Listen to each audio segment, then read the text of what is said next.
మీ business ఏదైనా మీ ఊర్లో promotion చేయాలంటే అది సుమన్ టీవీతోనే సాధ్యం. ఇప్పుడే సంప్రదించండి. కేవీపీ కాలనీ నుంచి వచ్చాను. ఇదిగోండి మా నాన్న బీ ఫారం మా నాయనమ్మ పేరు మీద వచ్చింది. మా నాన్న వారసత్వంగా మా అన్నయ్యకి నాకు రాసిచ్చారు. మా ఇంట్లో మేము వచ్చేసామండి. మా ఇంట్లో మేము వచ్చేసరికి ఇది వేరే వాళ్ళు తీసుకున్నారని చెప్పి ఎవరెవరో వచ్చి మా ఇల్లు కబ్జా చేసి మేము కొన్నాము, మీరు అమ్మేశారని చెప్పి వెళ్ళి కంప్లైంట్ పెట్టారు నా పేరు మీద.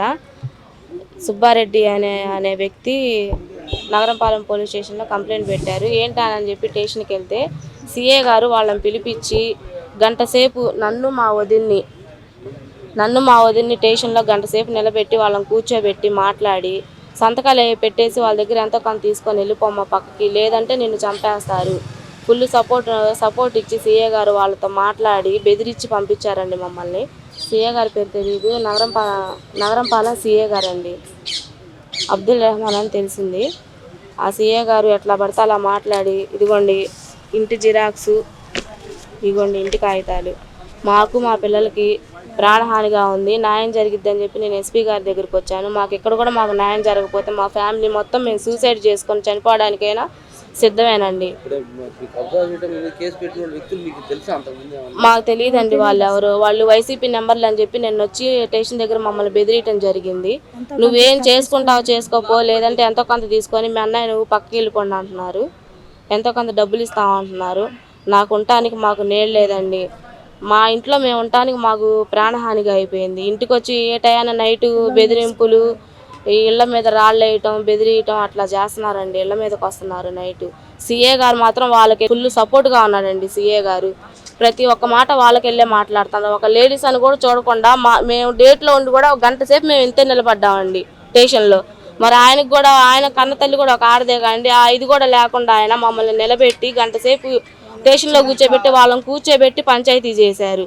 నేను అన్నాను, సరే సార్ మీరు కూడా చెప్తున్నారు కదా వాళ్ళిల్లే అంటున్నారు కదా, వాళ్ళని కోర్టుకి వెళ్ళమనండి, నేను కోర్టు పరంగా నేను లీగల్గా నేను ఖాళీ చేస్తాను, ఇందులో అరుచుకోవడం వద్దు, గొడవలు వద్దు సార్ అని చెప్తే, నువ్వు వెళ్ళమ్మా కోర్టుకి, వాళ్ళకేం పని, నిన్ను ఎలా ఖాళీ చేపియాలో చేపిస్తారు వాళ్ళే, అది వాళ్ళు చూసుకుంటారు, అంతా ఏదైనా చేయగలుగుతారు, నువ్వేం చేయగలుగున్నావు ఆడదానివి అని చెప్పి పొలం ఎత్తి బయటకు వచ్చి వాళ్ళు ఎట్లా పడితే అలా తిట్టారు సార్. ఇది అబద్ధం అయితే స్టేషన్లో సీసీ ఫుటేజీ తీపిమనండి.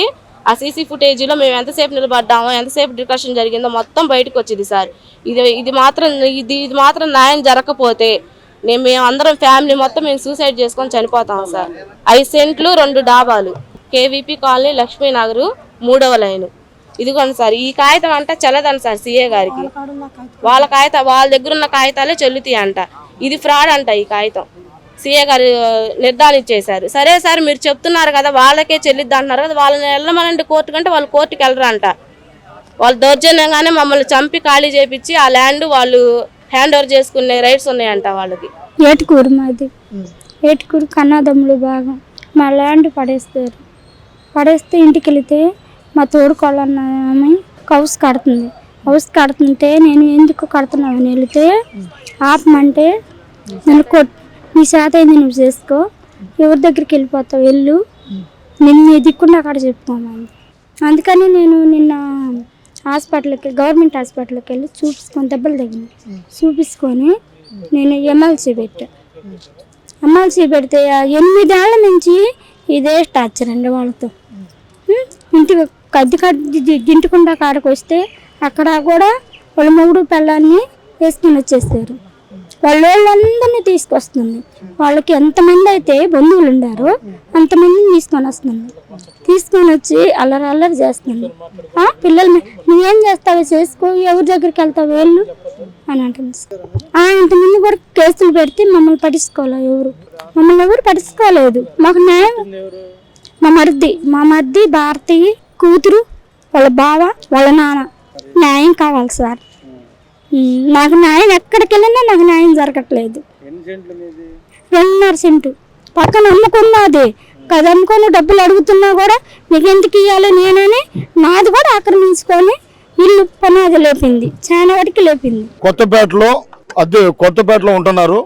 వీళ్ళ అబ్బాయికి క్రికెట్ ఆడుతూ చిన్న మోచెప్ప తగిలింది దెబ్బ అని చెప్పి ఎన్ఆర్ఐ హాస్పిటల్కి వెళ్ళడం జరిగింది. ఎన్ఆర్ఐ హాస్పిటల్ వాళ్ళు చాలా దుర్మార్గంగా ఏ విషయాన్ని పట్టించుకోకుండా హౌస్ సర్జన్ చేసే పిల్లల చేత అతను రివిట్లు వేయించారు పెద్ద పెద్ద స్క్రూస్తో. అవి 3 అంగుళాలు 4 అంగుళాలు ఉండే రివిట్లు. దాంట్లో 14 రోజుల దాకా ఆ కట్టు ఊడదీయకుండా బాగా స్మెల్ వచ్చే విధంగా జరిగాక వీళ్ళందరూ పోయి ఏందమ్మా స్మెల్ వస్తుంది ఎందుకని అడిగితే తగ్గిదిలే పోండి అన్నారు. పోయాక బాగా ఇన్ఫెక్ట్ అయిందని మళ్ళా ఎన్ఆర్ఐ హాస్పిటల్కి వెళ్తే మా వల్ల కాదు మీరు వేరే హాస్పిటల్కి వెళ్ళి చూయించుకోండి అంటే శ్రావణి హాస్పిటల్కి వెళ్ళారు.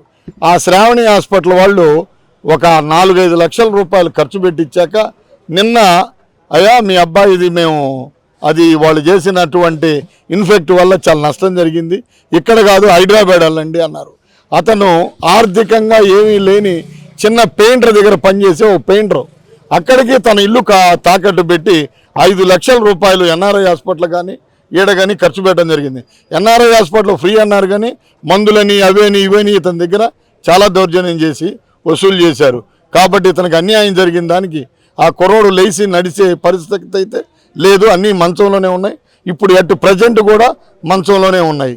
ఇది ఎన్ఆర్ఐ హాస్పిటల్ వాళ్ళు చేసిన దౌర్జన్యానికి వాళ్ళు చేసినటువంటి విధానం మీద న్యాయం చేయమని ఈరోజు ఎస్పీ గారిని కలిసి మేము పిటిషన్ ఇవ్వడం జరిగింది.